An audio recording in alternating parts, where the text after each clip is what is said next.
know how to take care of yourself. Okay. Know yourself well enough to be able to label your core values, for instance.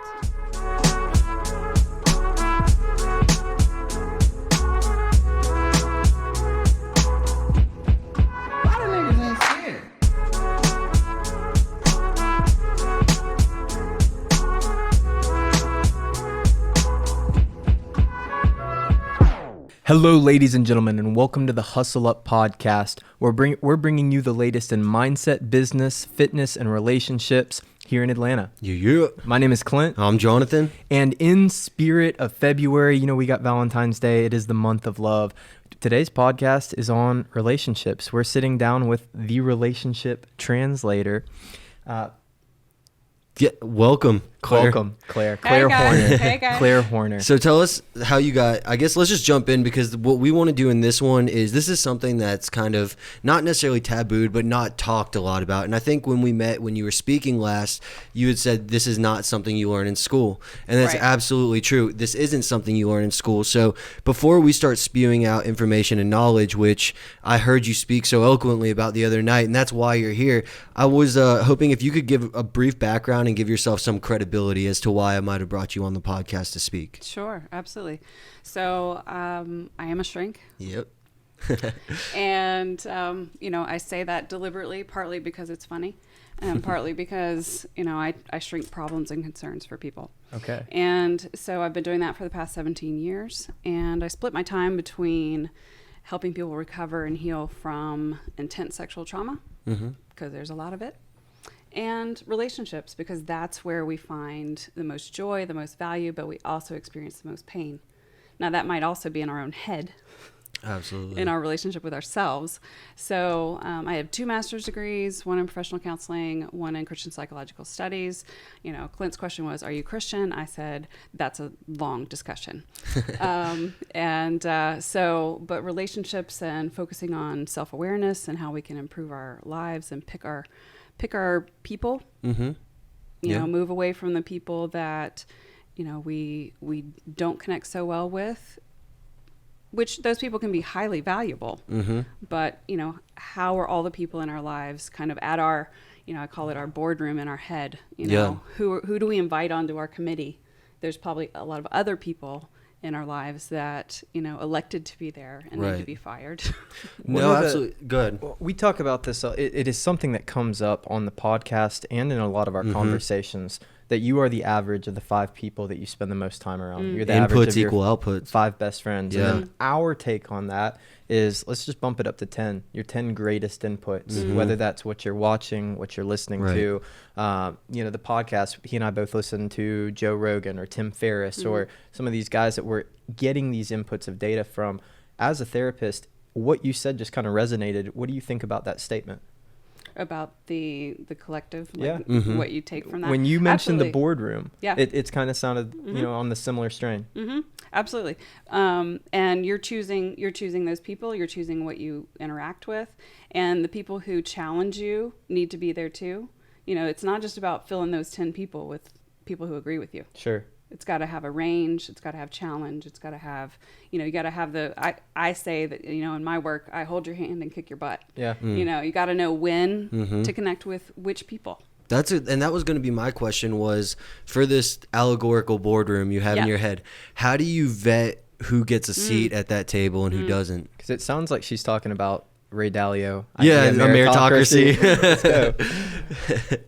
I might be. I don't know. No, it's a similar. It's an idea, and just a tangent real quick, just to give context. It's an idea that in a democracy everybody has a voice, and in an oligarchy one person has a voice. This is saying those with merit have a voice, right? In a particular capacity. Like if I know a lot about business and not as much as relationships, I wouldn't necessarily be in a relationships meritocracy. And so with yourself, you create this self-imposed echo chamber, which is a meritocracy of your feedback loops. And it's something we all do. Gotcha. We're all creating these bubbles or these echo chambers that confirm what we believe or what we want to hear, right? So from someone who's coached and well versed and educated, what is a good vetting process in terms of relationships for that board of directors in your head? Well, like I said a minute ago, having range, having people across the board, different voices. Okay. You need the people, I think you need the people who've been with you a long time to call you on your BS. Yeah. You need the people who are going to reflect back to you. You need the people who are going to stir you up, and then the people you can learn from. Everybody's got something to teach. Everybody's got something that they can learn from somebody else. I do a lot of group therapy. So, and people work on their relationships in there. And, we talk about sometimes what are you teaching and what are you learning? And so as far as the boardroom goes, you have to have that range. You can't have all the people on there that are agreeing with you. Yeah. That doesn't help you at all. Yeah, I've heard it coined like intellectual diversity. Like there's a wide spectrum of different, you don't want yes men, and you don't want, I think you just gave some perfect examples of the different kinds of voices you would want in your head. Do you keep them in proportion? Does every voice hold the same weight? There's another concept that we come up with, that we mention a lot, is the rule of 33. You've got 33 people, 33% of the people you're learning from, your mentors, 33 that you're mentoring or teaching, and the rest you're talking with, your peers. Would you say you keep your boardroom in proportion? Are there a limit to the number of spots that I think there should be a limit to the number of spots, but they may change over the course of your life, for sure. Your caregivers, whether they're parents or otherwise, they elected themselves. Yeah. They are on there, and getting clear about what their voice is, what pieces of that voice you need to take, what pieces you need to let go of. That's part of how our belief systems get started. And we have to, one of the things that I think the boardroom it can be helpful for is helping us to evaluate, is my current belief system about life, about relationships, about how I take care of myself, are those things what I want? Or am I just going on beliefs and practices that I inherited from somebody else? Well, how do you distinguish the difference? That's a good question. You have to know yourself well enough to be able to compare it to, say, one of the things you listened to last week was about, a lot on core values and how that plays out. How does that play out on a Tuesday? In traffic, how does it play out at the grocery store? Those so let's talk about that. Ones. Yeah, let's talk about that activity that we did, where because I thought that was really good at aligning. And when you said, "Are there any questions?" It was a list of 5 characteristics, and you ranked them. And then on the other side of the piece of paper was pet peeves at home, on the road, and in business. At home, on the road, and at the grocery store. At the grocery store, and it was how you could understand someone by the correlation of what was on the front and what was on the back of that sheet. And when you said, "Are there any questions?" I wanted to raise my hand and say, well, if I ranked it in like this, what kind of person am I? So obviously I didn't want to, that's a very specific question. There were a lot of people in that room. Right. But what was that activity about, for everyone listening to figure everything out like that? So who doesn't like to talk about pet peeves? So we were talking about relationships in general, not just romantic ones. And it's one of the things I like to talk about a lot is what gets you going, what angers you, what hurts you, and when you're angry and hurt, it's because one of your codes has been broken. Okay. And so, but do you know your code? Do you know whether you're operating out of a place of, you mentioned kindness. That was one of the 5, and you said kindness is was your top. But for somebody whose core value might be independence, you might be at odds. But if you understand that somebody's operating from a place of being independent and taking care of themselves and not needing help and not asking for help, and in some ways that's really, really good. But on the other side, they may be too overly independent in some ways, right? And that may hurt them. You might be overly kind in a way that hurts you. But if you don't know what your core value system is, you may operate in a way, you may not know when you're hurting yourself. You're not aware to where the pain is coming from? You may not be aware of where the pain is coming from, but you may, in interacting with other people, you may, let's take being kind of overly kind. You might, give your resources to someone that you may not be in a place where you can give those resources. Right. Yeah. At a given time in your life. And so if you overly give, then you're taking away from yourself. Mm-hmm. And is that really helpful in the grand scheme? Because if you're giving out of a place, if you're trying to be kind mm-hmm. and you're overly giving at a time when you don't have it to give and you take it from yourself, then you're going to kind of have to, quote unquote, steal from somebody else. Yeah. Right. So is that kind? No, it's not, because you can't pour glasses of lemonade unless your pitcher is full. Yeah. And if you are, you're quite frankly pouring half-assed glasses. Mm-hmm. So that's mm-hmm. definitely not a problem. That's definitely a problem. And so how does this relate to, mm-hmm. let's focus it on romantic relationships, because that's not one we get to have on here often, because it's hard to find people who are willing to come and speak up about it. But in terms of that, you said something else that really struck me the other night too, which was, don't try and change someone. Say, this is me and my characteristics, mm-hmm. and get them to transparently do the same, and then figure out how to be cohesive from there. Mm-hmm. How does this activity relate to that kind of approach? So if you know that, I'm going to harp on this kindness and independence thing. Yeah. For a second, just perfect. Those are well, just for reference, what were the other three? It was adventurous, adventure, kindness, independence. Mm-hmm. Mm-hmm. When there's 5 things, I always missed you. Yeah. Even if they're mine. The rule of 3 always comes into play. Well, let's go with those 3, because that's a good spectrum right there. Good deal. So if you have a couple, mm-hmm. and to me, gender, it doesn't come into this, because I actually feel more strongly about personalities. I think personality impacts. We all have range of. I won't get into that. No, I do. Please do. Yeah, please do. Yeah. Well, I see this. I see very similar problems in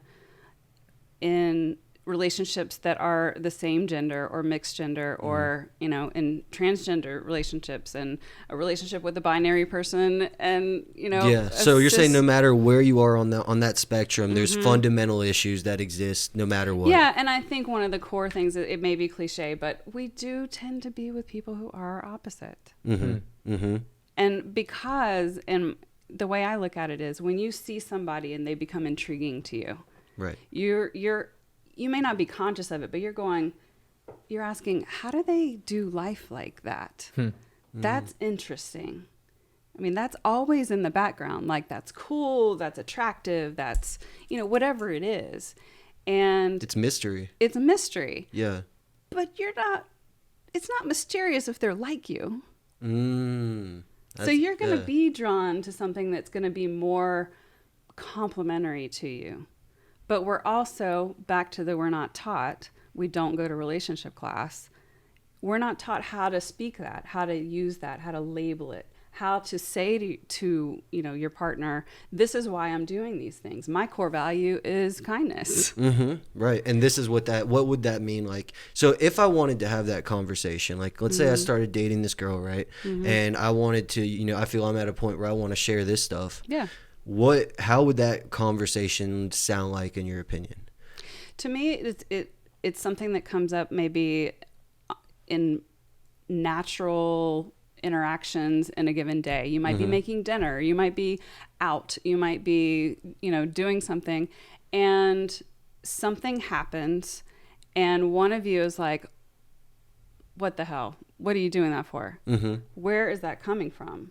Well, if I can say, I did that because, I'm trying to think of an example. Well, use one of the kitchen pet peeves the other day. So like leaving dishes in the. Is that a good example? Yeah, could that be I'll use sponges, because that's mine. Okay, there you go. If we would never have any sponges in the kitchen ever, there'd be no relationship problems. Right. I mean, what do people talk about? The dishwasher. Yeah. How you load the dishwasher. Let's take that one, actually. Okay. So your core value is going to inform how you load the dishwasher. So plates go first. That you're this kind of person. Joking. I'm joking. No, so for me, my Yes. core value is about never needing something and not being able to have it. Okay. I don't know where that fits. It might fit into the independence. Yeah. But it will drive me insane if I have a half-loaded dishwasher, but all the forks are gone.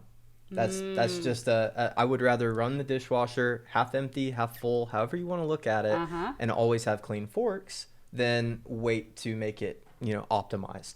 Whereas if you're in a house, roommate, partner, spouse, whatever, and they have a value of, efficiency, efficiency, water efficiency, efficiency with money, they are going to flip if you run that dishwasher half full. Yeah. So, but if you can name what you just named, it doesn't mean they're going to agree with you. Sure. But if they can then say, well, it drives me crazy to not fill it up because then we're wasting water and money and blah, blah, blah, blah. And you can have that conversation rather than, how could you? Why are you? Blah, blah, we're having those circular conversations and fights or just bickering even. That's not fun. It's not comfortable. And we can solve those things. I was doing some premarital counseling, this was several years ago, with a couple, and we were able to solve how they went to the store. They had two different approaches, and they kept running into being upset with each other about it every time they left the store. So first of all, I said, somebody's in charge. Like, you have to have the chef and the sous chef in the kitchen, right? Somebody's in charge of how we're doing this trip. When you're in the car and you're about to go in Kroger, somebody says, I'm leading, or can I lead today? And we're going to do this trip the way I do it. Okay. It's going to be 5 minutes in and out. It's going to be what's on the list. We're not getting anything else. Yeah. It's going to be, when we're in line, if there's somebody in line in front of us, I'm having my card out as I'm standing there ready to go. I'm not waiting until today we're in a hurry. Yeah, we're going to do things this way. Yeah. Today we're not in a hurry, and I'm flexible. Exactly. Sure. So if you have those conversations and you know what to name it, people tend to take things less personally. It's not an attack on who you are. Because what's one of the other things I said the other night? In romantic relationships, we're all 14. We all respond in a, but I want to do it my way. And if your partner doesn't want to do it your way, you're suddenly wrong or hurting them or challenging their character or something like that. But if we can have these micro conversations that when we get good at it, it takes less than 30 seconds.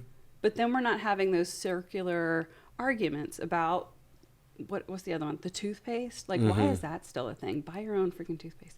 But the day-to-day things like parking. If you're with your partner, I don't know that it comes up for us. I'm trying to think. But like how you park. Isn't there sometimes some nagging that happens with you're too close to the car, or you did that too fast, or Oh, see, I always thought that was just because I'm a bad driver.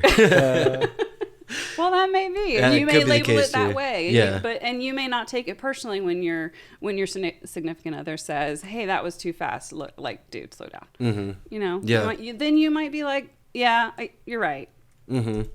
Okay, that's interesting. So what if you do, like, what are some practices you could do if you are one who takes things personally, like, often? Recognize that you contribute and break other people's codes. Okay. So, like, looking at how you're contributing. Like, if you're just going along operating and you're, in your way of doing things, you are stepping on people. Because we just do. And so if you can normalize that you do it, I do it, but we have to work on the connection. We have to work on, kind of the breaks that happen when we're not on the same page. How do we get back on the same page? How do I own my, a big word in my field is triggers. Yep. If somebody triggers you, that can be in a lot of different ways. But, sometimes a lot of our stuff in coupledom is nonverbal. That look on your face, that the way you cut your eyes. I'm deciding that it means something. Instead of one practice that I live by is ask, check your assumptions. People aren't mind readers. That's right. Yeah. That's right. And we like to think in that 14-year-old mindset, you should just know. Except that if I'm with a person who's the opposite of me, they don't. And they're going to make the wrong assumption. And just as much as I would want to be asked if they think I'm doing something, I need to be open to asking that as well. And to have a culture, we need to develop our own culture in our relationship. There's you, there's me, and there's us. It's the mastermind. Yeah. There's the individual and the collective. Yeah. Right. Yeah. I want to support the fact that you're an individual. I want to this is ideal relationship goals. I want you to be fully you. So you don't need to do everything my way, but I also want to be fully me. Mm-hmm. And I don't really like the concept of compromise, to be honest. I think it waters everybody's needs down. I'm actually listening to a book about negotiation right now from this guy named Chris Voss, one of the top negotiators. And that's what he says. He says, like, don't try and compromise away in the middle. Mm-hmm. Find a way to make the other party understand that you're thinking about this in a win-win position and get them to understand your point of view. Mm-hmm. Shout out this book. Yeah. The name of this book? Is it Flip the Script? Is it Flip the Script? It's not Flip the Script, but I'm just going to pull it up on my Audible right here. Shout out Audible, brought to you by Amazon.com. Yeah. No, this book is actually called Never Split the Difference. That's right. Yeah. But and it's a shout out that book. Anyway, I didn't mean to cut you off, but that just popped in my head because it's true in business, it's true in hostage negotiations, it's true in relationships. It's one of those kind of fundamental things that exist in human interaction. And it's not something I learned about until this is the second time I've heard it. The first time was in this book not even a week and a half ago. And it's just an interesting concept. And please. That's what happens when you're having a conversation. That brought up two things. One, another thing you can do is read up. Maybe you don't read, maybe you listen, maybe you engage in what do we call these things? How do I name things for myself? That's part of the self-awareness piece. Yeah. But how do we highlight and work with our differences in a way that makes life way more interesting? If I was with somebody who's exactly like me, it would be boring as all kinds of things. So that's one. And two, this is a completely different conversation, different caveat, but you're reading this book. You said it's effective both personally and in business. One of the things I like to talk about is what types of skills that we have in business that we don't use at home. Well, let's open the lid of that conversation. That was where I was going. That's with powerful. this, yeah, because we're looking at we've said business is a game of relationships. Absolutely.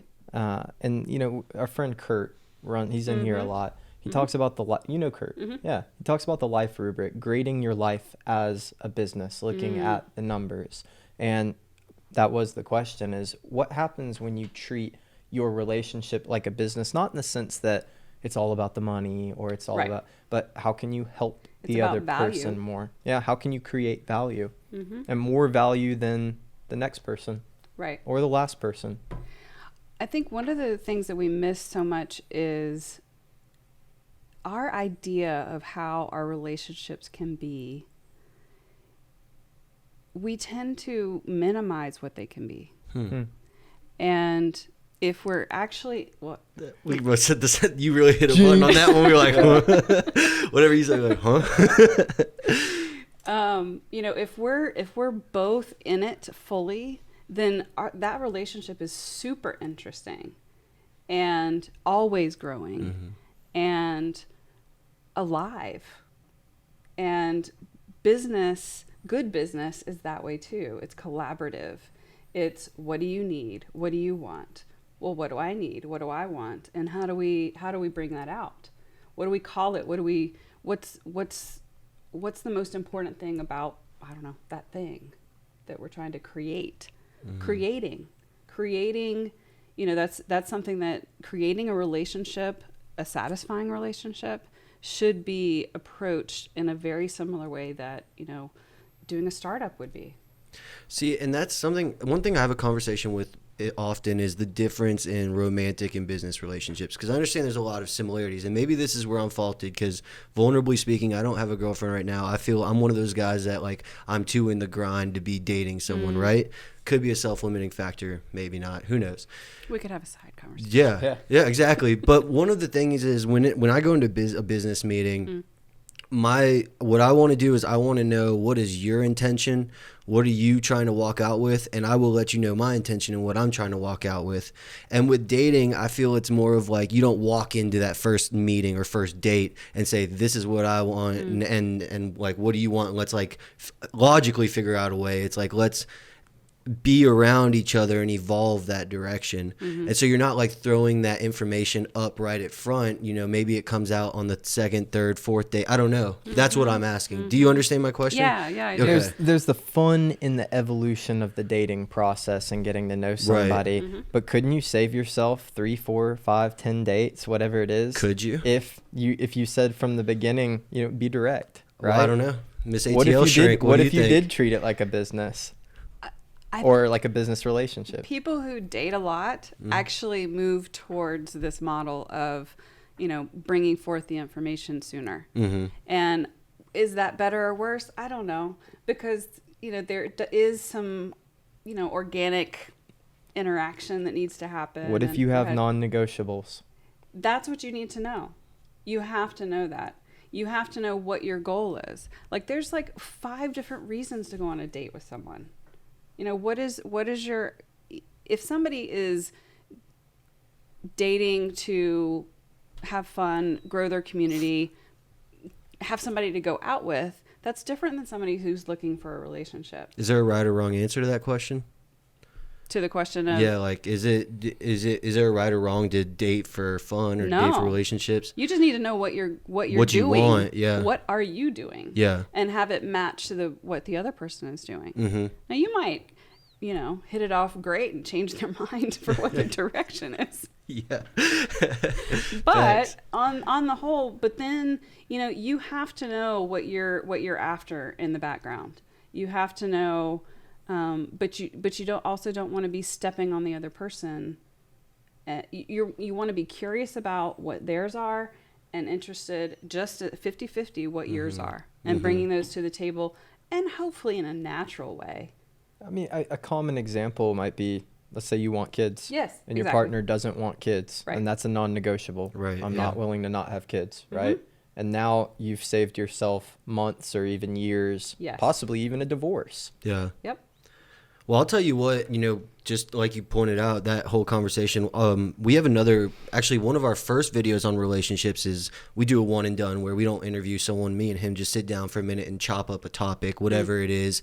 And it's like 10 to 15 minutes. And we put this one up, and this was, this one had a little viral effect to it and got a little more than 19,000 views.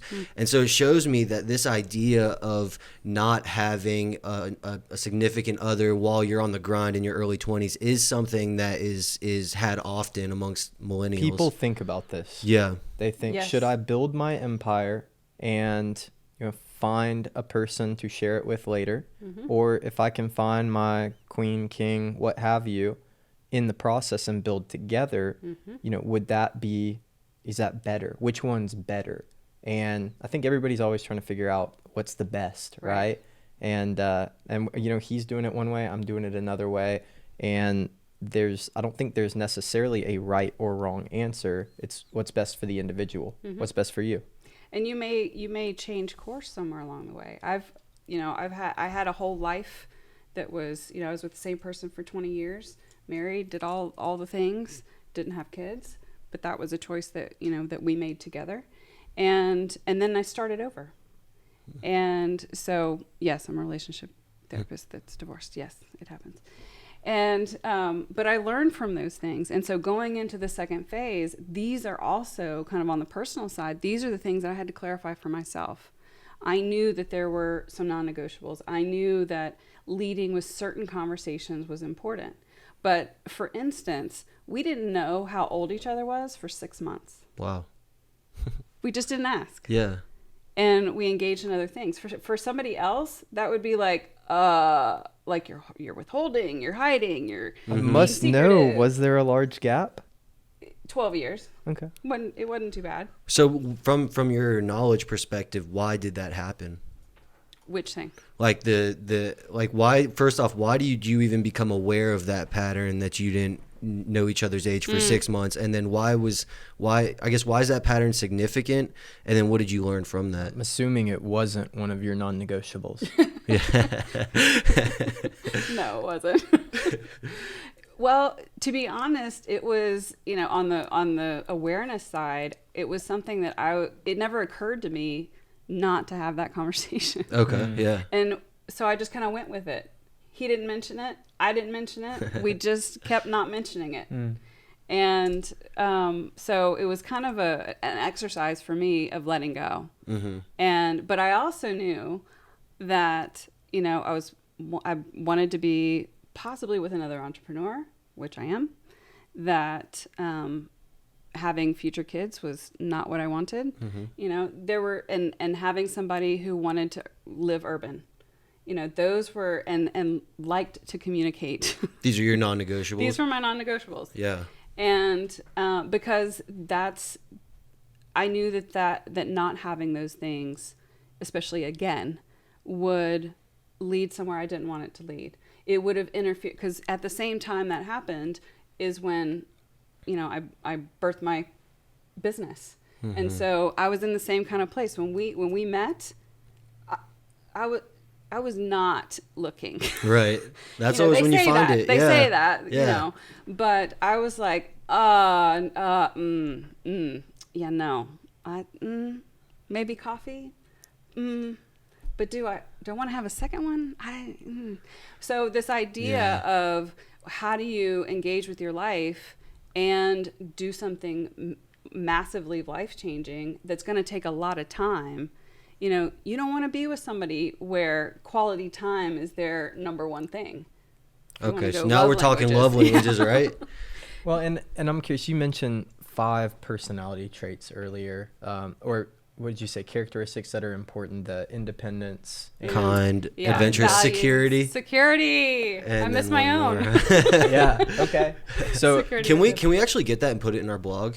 Is that cool? Yeah. Okay, cool. There are also 5 love languages. I'm Right. wondering if they line up in any particular patterns. I don't know. I mean, those were kind of core values that I drilled down from a list of about 400. So Cool. Over the course of doing that exercise with multiple couples and people, I kind of figured out that there were roughly about five core things. And the exercise, last week it was, a 30-minute conversation. This is a much, much bigger workshop type thing that would be good for. But go ahead. So my question escaped me. I had a really good one. I've got one that's from, it's back. I wrote it down a little bit ago, but it had to do with your boardroom. And what do you do when somebody on your boardroom is giving you advice that you know is not true? I mean, the obvious answer would be cut them out or mute them, or just, you take it with a grain of salt. And what happens if that advice is consistently not advice that's lining up or aligning with where you want to be, what your goals are? I think consistently is the word or the concept approach that you need to be considering, because, when you're being challenged, that's different than someone continuing to speak something that doesn't align with your mission statement of your life, so to speak. And so, really having that conversation, and maybe it's just in your head, or maybe that person is in real life. But having that conversation in your head or in real life, honestly, I have so many internal conversations about, well, what is it that you think is valuable about that? Why are you bringing that to my attention over and over? Am I missing something? Curiosity with your board is key. Like, why do you keep bringing me this message? Is it because I'm missing a pocket that is going to be essential to actually doing what I want to do? Or is it that it really just isn't aligning and maybe your term is over? I like that. And then what about adding people to the board that balance the scales. Absolutely. Yeah. Yeah, wide spectrum. So I remember my question. It was on the love languages. Okay. Right? First off, briefly, what is love languages for anyone listening who might not know, and how do you use it in your practice? So love languages is a concept that, and it's even used for like, raising your kids and what theirs is. It's how you offer love and how you receive love most naturally. Okay. So if quality time is something that just feeds you, having really good, like eyeball to eyeball, sit down time is present in the moment. Yeah. If that's what really fuels you, that's also probably what you're offering. Okay. That's the piece, like in a romantic relationship, that we sometimes miss. Acts of service. I might, that's a big one for me, because if you're doing something that takes something off my list, then I'm going to be able to rest sooner. Now, granted, I have to do this with myself, and I've gotten much better at that. But, but at the same time, if my partner is words of encouragement or words of affirmation, then they're always looking for those words and probably offering those words. But if we're not speaking the same language, and to me, I really like there's 5 love languages, but in every language there's dialects, right? That's interesting. So in each of those, like quality time, there are different dialects, different types of quality time. I have not heard this before. Yeah. Yeah. I love the dialects. It's something This is actually part of it? Yeah. Oh, wow. Yeah. In the love languages book, and, does it does all this stem from a book? Like there is Yes. Yeah? Yes. Do you know the name of it? It's love languages. It's literally called love languages? Yeah. All right, we'll put a link in the description. The 5 love languages. Okay. Yeah. Link in the description. Yeah. So it's a really good concept. It's another way for people to talk about themselves, to become aware of themselves, to be able to say, this is how I tend to offer love, and this is how I tend to receive love. Is that, for somebody whose love language is touch, well, if there was somebody who repulses affection, that may not work. It just depends on how intense that is for you. And let's say words of affirmation, would 2 words of affirmation people generally make a great couple, or do you want diversity of love language between, as long as there's awareness? This may be a cheating answer, but I don't think it's that simple. Yeah. Yeah. Okay. I mean, because even if you have 2 people where it's words of affirmation, they may find that that's easy. That's a natural place for them. Yeah. So maybe in hard times they can lean on that. The things that are just natural come easily. There are couples where both people like to talk a lot. They can lean on that in harder times. But even 2 people who are words of affirmation may talk 2 different dialects. That's what I thought at first when you asked that. I was like, yeah, but they could have different dialects. So, but you're saying even if they had the same language with the same dialects, it would still be, there's still other factors that go into that equation. Well, I mean, you got to look at all the other things, that make up who they are as a person. Like their astrological sign. That's a different podcast. Just so I know, what is your stance on it? On astrology. I think it's really helpful. I think that, like so many different frames or concepts, that it offers another concept. And so, you might talk about, do you know much about the Enneagram? Have you heard of the Enneagram? Yeah, that was yes. What is that? Yeah. So it's a personality approach to personality. And it's popular in church groups? It is. In particular? It has been, because it has a real heavy spiritual component. The color wheel, right?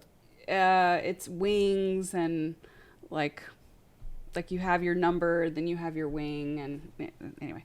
So there's all these different schools of thought that I think are super interesting, and we can take something from all of them, and we can also look for patterns of truth in them.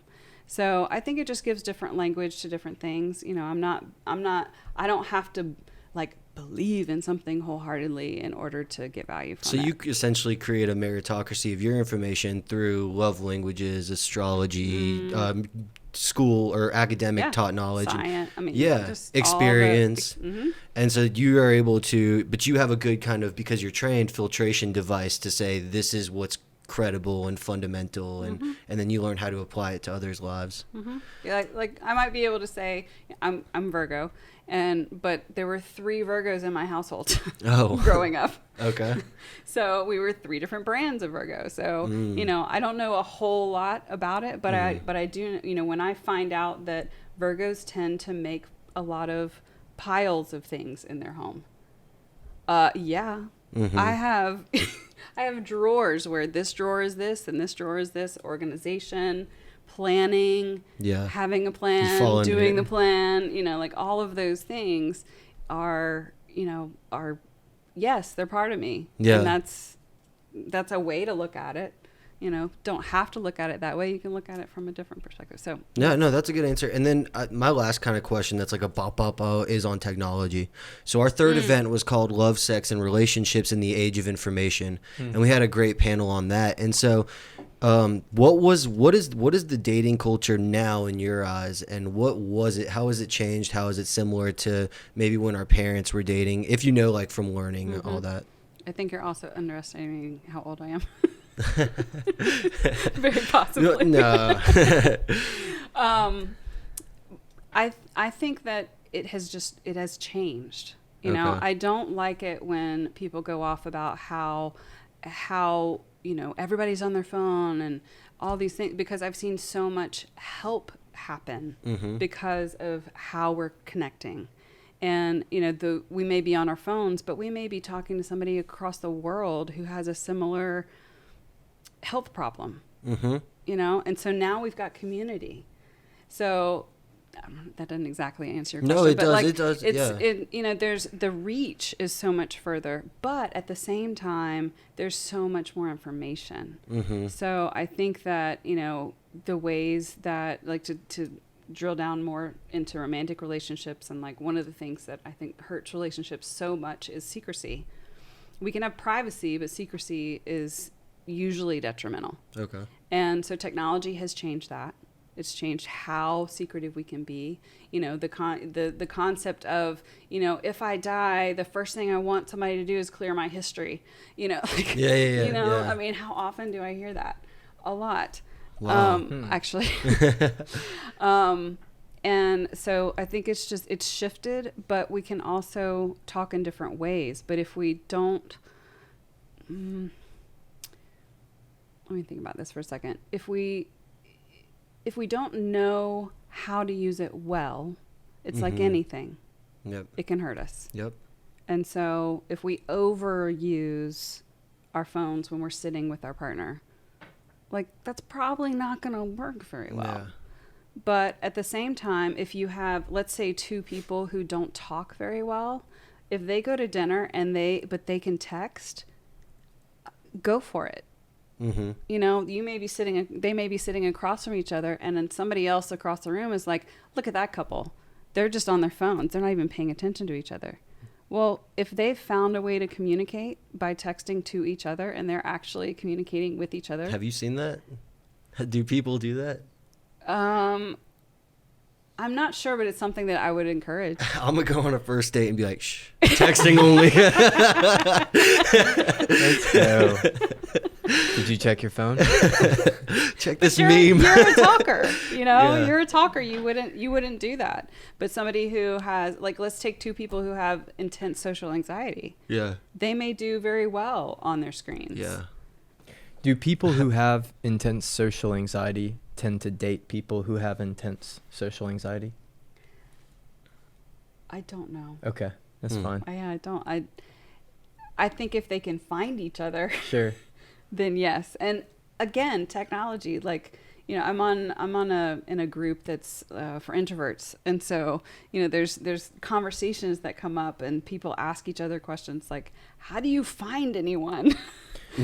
Yeah. You mentioned earlier that a lot of therapists are introverts, and it's common in that profession. Yeah. And the power of networking. Yep. Earlier, last year we had somebody come onto the show. We, as part of the deal, we invite people out to networking events, and they said, I'd love to, but I don't like crowds like that.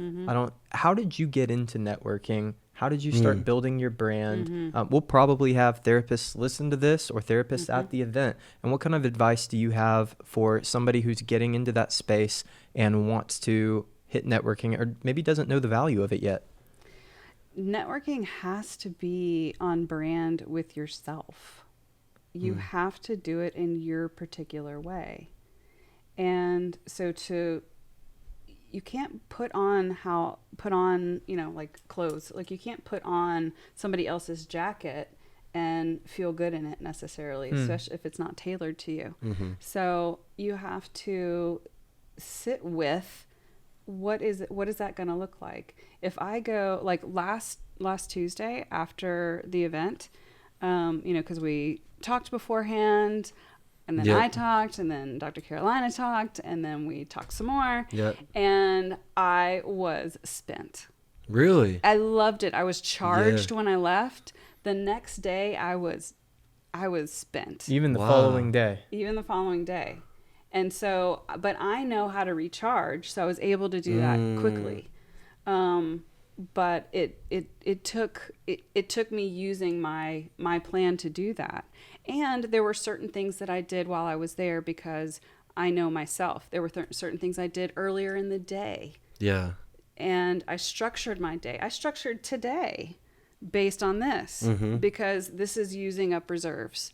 So I thoroughly enjoy it. Yeah. Well, we appreciate you bringing out the reserves for this. Call in the backups. But I have to know that. I can't be used up and then say, well, I can't do that again because I'm exhausted afterwards. Well, I know how to refill now. Yeah. It's like you wouldn't use your phone all day on 1% if you didn't have a charger with you. Thank you. Yeah, and I think as you're talking, the answer in my head is do what you don't want to do and recharge yourself the way you know works for you. Yes. Essentially. And you have to have self-awareness to be able to do that.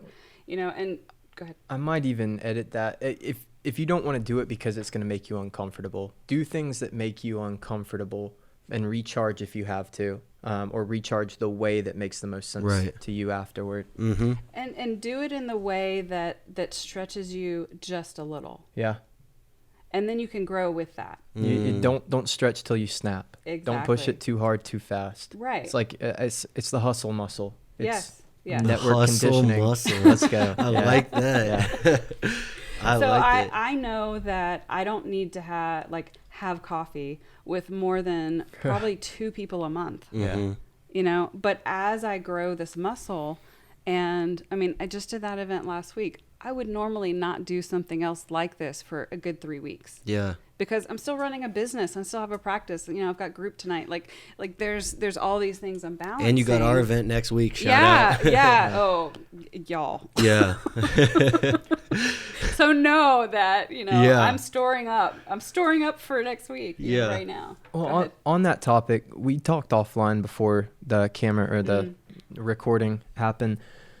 For my hustlers out there, for those that are pushing 80-hour work weeks, they're getting the absolute most that they can out of their careers. And the message is clear. Do more, try harder, make more. It's even, consume harder, spend more. All of these things are being preached to us in the content we consume. If you follow Hustle, hashtag Hustle on Instagram, hashtag motivation, these are the types of things you're going to see. You're not going to see a lot on self-care. Then we talk about working out, yoga, meditation. There are all kinds of different practices, but can we get into that for 3 or 4 minutes? Yeah. What kinds of self-care practices do you vouch for, recommend, and can you rep it for us? Yeah. Please, 3 minutes of meditation right now. Let's do a guided meditation. Listen, I love doing that stuff. So self-care, it's a word that we throw around a lot now. And, sometimes it gets a bad rap in terms of, I've said this last week, it gets a bad rap for, it being manicures and walks and, those kind of things, which are all good things.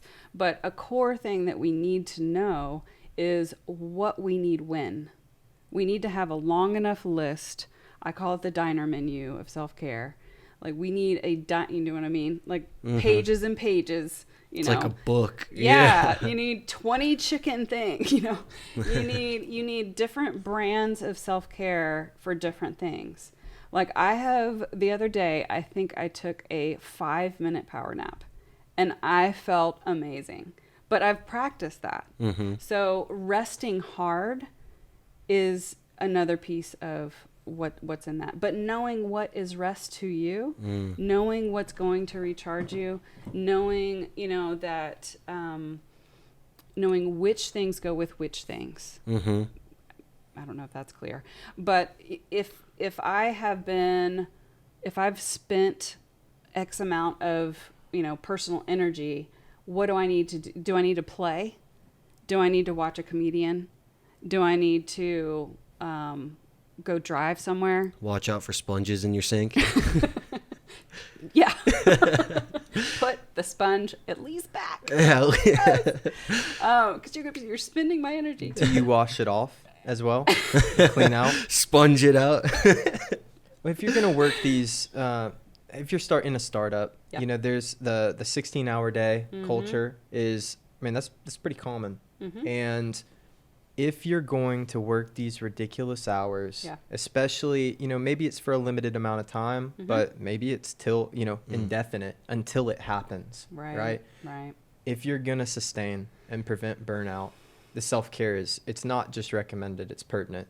Absolutely. It's necessary. It's essential because otherwise the likelihood that your body will stop in some kind of way is very likely. If your body doesn't, your mind might give out, your mindset might dip. Right. You might come up with, you know, phantom, you know, like the violinist whose arm quits working. You know, there's the psychological things that can happen in that because it's our alarm system. Yep. If our alarm systems are going off and we're not listening, then chances are our body will step in and make us sick or, you know, something. Yeah. Jonathan makes a great point that, you know, when you're first starting a business, it's exciting. You know, quitting your job is not the hard part. Telling all your friends and family, I'm an entrepreneur now. That's not the hard part. The hard part is 2 or 3 years in. Yeah. And maybe things aren't going the way you thought they were going. Maybe cash flow's whack. Maybe it hasn't done what it's supposed to do. And then you get a job offer and it looks really attractive, right? Like I feel like without the self-care and you know, some type of consistent input, that's where your inputs become You look important. at any opportunity as a lifeboat, even if it's a shitty one, for lack of better terms, because you're coming from a place of scarcity and not abundance. And so that first sign of help, you're like, oh, yeah. But it's Health insurance. Exactly. No, for real. I know. Yeah. For real. And then it's being able to say, you know, this is a good opportunity, but you know, my love language quality is quality time, and theirs is one that is the opposite of that. Or my number one characteristic is independence, and theirs is, you know, security. Right. So it's interesting that parallel. Was there a question to that, or because I got excited when you were talking about that? I was wondering, what do you have on keeping a mindset of of attention, not scarcity, of abundance? What do you have on keeping a mindset of abundance, especially in difficult times, trying times, or even temporary times? Well, the two things that come up, or one main thing that comes up when you say that, is not creating resistance to what you're trying to do. Noticing when you're having resistance to a success, for instance.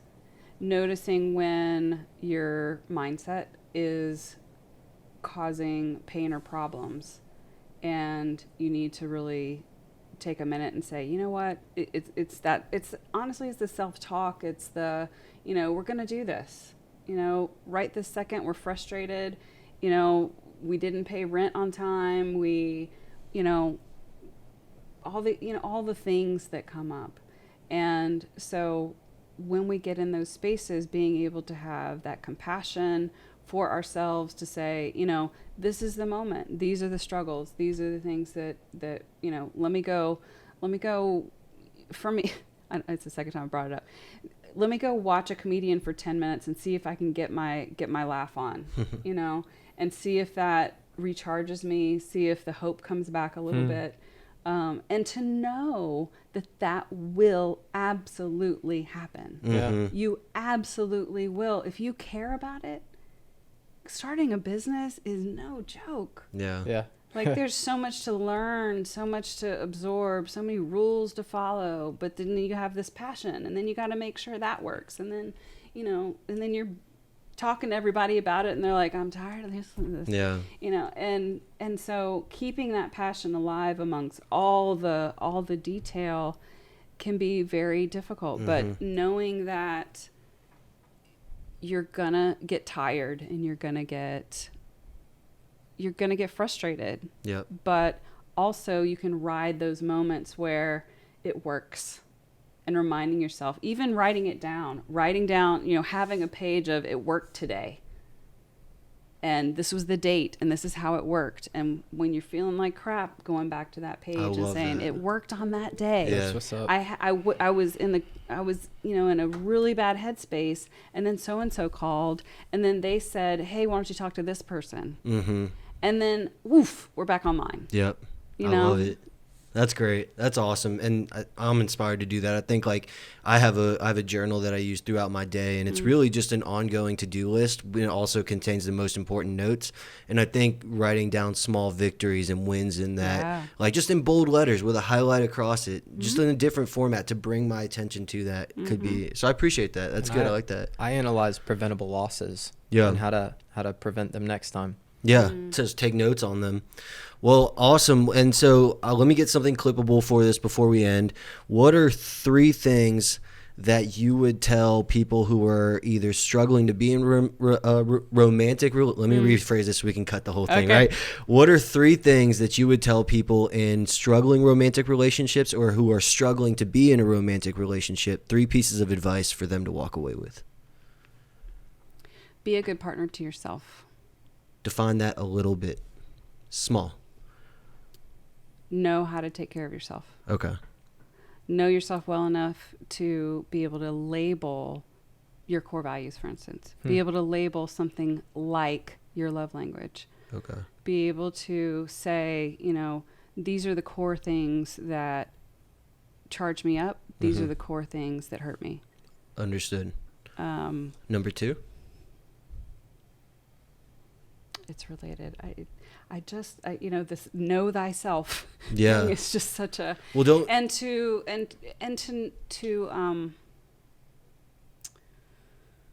what were you gonna say? well, I think that if I could take a shot at it, and I don't mean to steal the thunder, but like just, and you could tell me if I'm wrong, and we could build off it, but know yourself, speak, like once you understand that, speak that transparently, regardless of whether it's the first date or. And the third thing to me would be have curiosity. Love it. Curiosity is going to fix so many things. Asking a question rather than making a statement, like you did XYZ and you did that because you blah, blah, blah. No, this happened. What do you know about that? Yeah. What led to that? Help me understand you. Yeah. That's the same and to point out the parallel, that's I feel now that we're speaking it, that's what it is in business as well, is know what you want, know what you need, speak what you want and what you need, and stay curious so you could essentially still continue to serve others. Absolutely. Awesome.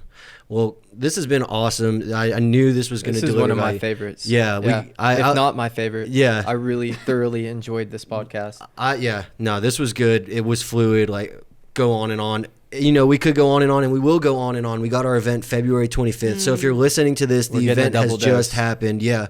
So we're going to use that event to kind of spark a little interest in the Claire, and then you'll be able to come here and hear the full thing and then meet with her, work with her. She's doing amazing things. And if you want to reach out to her, how is that done?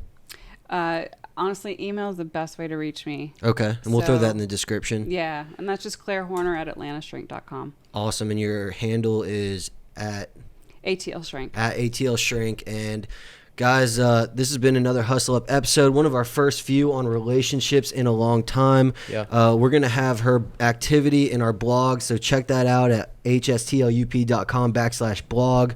We're going to have some book recommendations in the description. I think the 5 love languages was one of them. I can give you a couple others too. Okay, awesome. And guys, we look forward to seeing you at our events, coming out to these, listening to the podcast. And until next time, I'm Jonathan. I'm Clint.